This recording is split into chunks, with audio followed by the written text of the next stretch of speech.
Hey guys, welcome back. Today I want to talk to you about the magic system in the Broken Empires role-playing game, which is going to Kickstarter on Tuesday at 8 a.m. Eastern. So if you want to be part of it, if you want to join the 7,000 people that have signed up to bring the game to life, the links for all of that is below. Super exciting. I'm getting chills. Oh my goodness. I want to talk about magic today. Spellweavers literally tear at the threads of the weave that holds reality together. In this game, the concept is reality is a tapestry. And the tapestry has images on it, right? We are all patterned in the tapestry. And spellweavers take threads from that tapestry and they reweave them into an image that is pleasing to them. That's what a spellweaver does. However, reality does not like when someone intrudes upon it, and so the tapestry, the weave, fights back. But basically, in order to cast a spell, you have something called binds and strands. And I'm talking about weave magic here, not divine magic. We'll talk about divine magic in a bit. But weave magic is you have a skill in a bind and a strand. This is very heavily influenced by Ars Magica, which is one of my favorite magic systems of all time. It allows spell users to be both powerful and spontaneous, and also extremely creative in the moment, which I love. I love that. So the bind is how you affect reality. And the strand is what part of reality you're affecting. It's a verb and a noun, right? So if it's conjure beast, I'm going to bring into existence a wolf, let's say. Summoning a wolf, conjure beast. I want to read your mind. That would be witness thought. With these combinations of the 5 binds and the 10 strands, you can basically do virtually anything you can think of. But there are limitations, and we'll come to that. This system is very, very much about working with the GM to come up with something that's going to be satisfying. The GM has to maintain a pretty tight regulatory stance on what is and is not allowed in the game world, and that's what these 5 laws are designed to do. The law of mystery basically says that some things have no explanation and cannot be reproduced. The law of limitation says that the tapestry has edges. There are certain things magic will never do. Magic cannot affect time. Magic cannot affect the course of stars or the moon or the sun in the sky. Magic cannot bring back the dead. So these are limitations. I should mention as well that it is up to each table to expand or contract these laws as they see fit. So it's perfectly tailorable to your table. The law of resistance means that if you cast magic against an unwilling target, they are going to resist. And how they resist is depending entirely on the context of the spell and how they choose to resist. So there's a lot of choice involved, even in resistance of magic in a lot of cases. There's a law of progression, which just basically means one thing must lead to another along a path of simple logic. The law of reaction, and this is the big one, the weave fights back against those who cannot control it. The weave does not like spellweavers trying to mess with it, and so it reacts. It fights back against spellweavers. The more big, flashy, and ostentatious your magical effect, the more likely the weave is going to react, and the more likely it's going to be bad.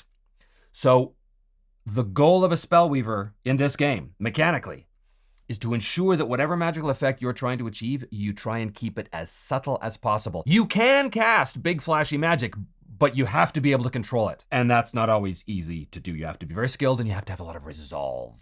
The magnitude of the spell is its weave reaction. The magnitude goes between 0 and 4. 0 magnitude means it's a spell effect that's indistinguishable from happenstance. A magnitude 4 spell means there's no other way to explain this in nature other than magic. So again, the more big and flashy the spell is, the more likely there's going to be a big old weave reaction. So how do you cast a spell? Well, the first thing you do is you conceive of the effect. Then you can know which bind and strand you need to combine in order to create the chance for the spell.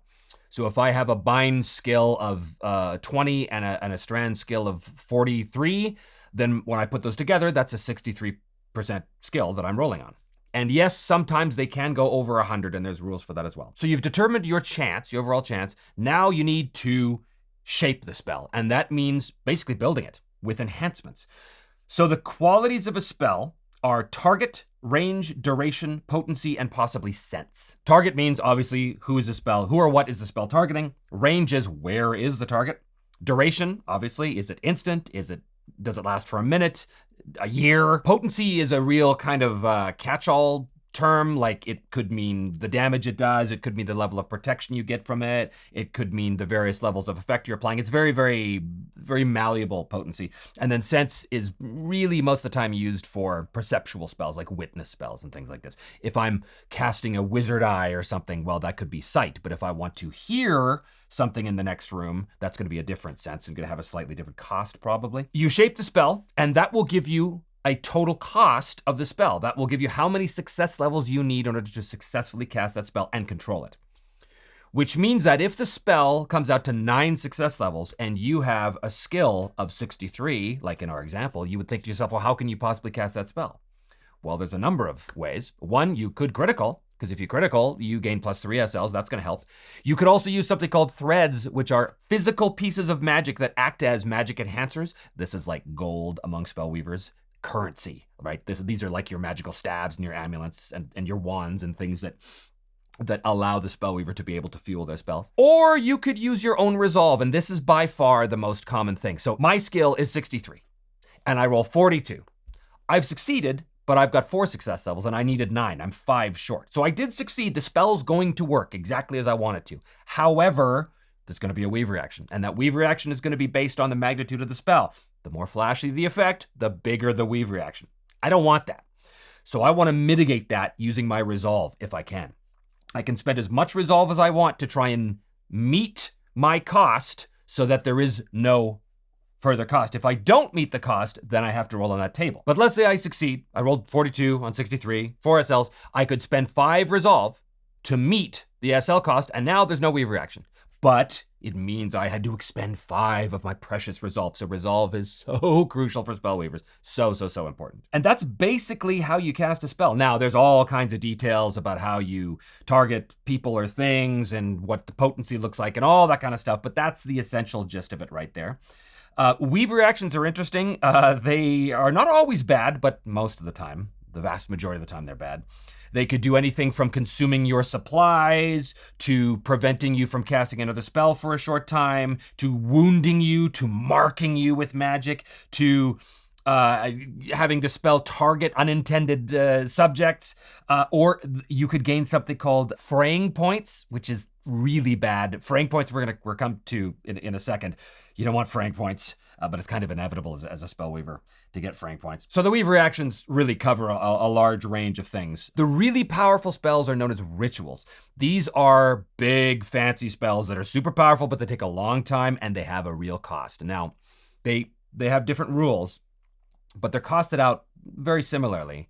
Except with ritual spells, you can like affect someone on the far side of the world, or you can cause a spell to last for years, or you can do all that kind of stuff. But there's a big cost with rituals. There's a couple actually. There's something called a ritual timer, which means that eventually you're going to have to pay the price for the spell. And what that price is determined between you and the GM based on the context of the spell and the situation. But the other thing is called fraying. Now, fraying is literally your pattern in the weave starts to fray the more and more you start to mess with that pattern and mess with the weave itself, until eventually the weave has had enough of your messing with it and plucks you out of the tapestry altogether and removes you from the universe. What this means is all spellweavers are essentially a ticking clock. They know that they always run the risk of accumulating fraying points. And once they get to a certain point, there's a very good chance that their next spell will be their last, and they will be plucked from existence. So, yes, you have these powerful wizards. Yes, the more skill you have and the more magic items you have, yes, you can do all of these incredible powerful things, but you also know that the more powerful a spell you cast, the more likely the weave's going to react badly, and the more likely you're going to accumulate fraying points. And that is like Russian roulette. Very, very dangerous. So what that means is you have these old, powerful wizards who do not want to cast their magic unless they absolutely have to, especially especially the powerful rituals. Lots of rules about rituals. You can do it with different groups. You can do it with different people, gain assistance to make it easier. You can use something called blood magic, which is obviously forbidden. That's using the life force of another being in order to power your rituals, all kinds of cool stuff. There's enchantments here. There's rules for alchemy. There's rules for summoning magic. And of course, fraying, as I said, is a very, very, very bad thing. So that is essentially how spell weave magic works. I do want to talk a little bit about divine magic. Divine magic is obviously what clerics use, or what we call godbound. These are people who have bound themselves to the service of a god, but their powers work a little differently. The godbound is sworn to a god, is a priest, right? Now that god has a domain, and that domain will determine what kind of powers are usually available to the godbound. As a priest of healing, you can ask your deity to grant a miracle that's going to smite down an enemy. You could, but it's probably going to come with a cost or a penalty, because that's not really in your god's domain. Your god's about healing, man, not about killing. But that doesn't mean that they won't do it. Depends on the context. So that's the first thing. The second thing is, godbound characters are, they fuel their miracles by the level of piety they have. So the more favored they are with the god, the more likely the god's going to answer their prayers. But here's the thing. A godbound character never really knows how much piety they have. They know at character creation, but as soon as you start to play, that piety shifts, because every time you use it, every time you call upon the god for a miracle, that number's going to change. And most crucially of all, you as the godbound know that by serving the interests of your deity, you will gain piety, which means clerics now have a reason to actually be clerics. You gain piety by things like converting the unbelievers, establishing a shrine, conducting a mass, performing funereal rites within the god's, domain, all this kind of stuff. There's many, many ways to gain piety, and you lose piety every time you ask for miracles. Well, I shouldn't say that, not every time. Sometimes you can actually gain piety by asking for a miracle, depends on the context. So piety is a skill, it's really the only skill in the game that goes up and down with use, and it is hidden from the player. The GM keeps track of that. And again, I've used this before in other games, this concept, and it's magnifique. I love it. It really keeps clerics honest, but it makes them extremely powerful, because they essentially craft divine magical effects much in the same way that a spellweaver does, except that their resolve has nothing to do with it.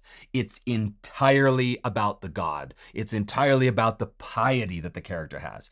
So it's a very, very different system. If your piety ever does fall to 0, you're out. You're cast out, and you must now perform some sort of service for the god, whether that's like going on a holy pilgrimage or performing sufficient penance or whatever. And that, of course, is going to be dependent on the god itself. Within the game right now, there are 7 gods in the Pantheon. They all go by different names depending where you encounter them in the world. For example, Morgus, who is known as the Patient, the Harvester, the Old Druid, he who stands alone. He's also known as Morudan the Wanderer, or Mere, Lady of Bounty. Morgus is known as Mere in Ansharir, which is in the Red Wastes, whereas over in Angavar in the Westlands, he is known as Morgus. In the Westlands, he's also known as Saint Martin who sows. His sphere of influence is the wilds, nature, navigators, travelers, independence, the harvest, hard work, dedication, and the quiet ocean. His miracle effects are conjure and control, witness air beasts, earth, plants, and water. So when you're a priest of Morgus, you can ask him to give you a miracle that is within that domain. If you ask him to give you a miracle that's outside of that domain, it's going to be a penalty to the piety, because it's not really his bag, man. But again, everything's context-based. If you're doing something deeply in service of the deity, or you're trying to protect their interests in some way, you might actually get a bonus. So it depends, right?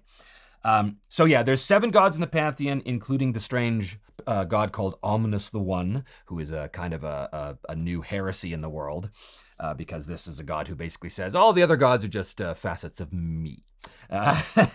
So that's an interesting little conundrum going on in the background of the world right now. So that's basically a taste of magic, both spellweaver and divine magic.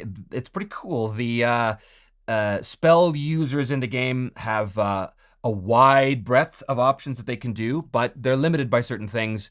whether that's their own resolve as a spellweaver or the unknown piety score if you're a divine user. So it's really cool stuff, and it really encourages role-playing in a lot of areas too, especially if you're Godbound, right? Like you really want to be serving your god all the time, which is pretty cool.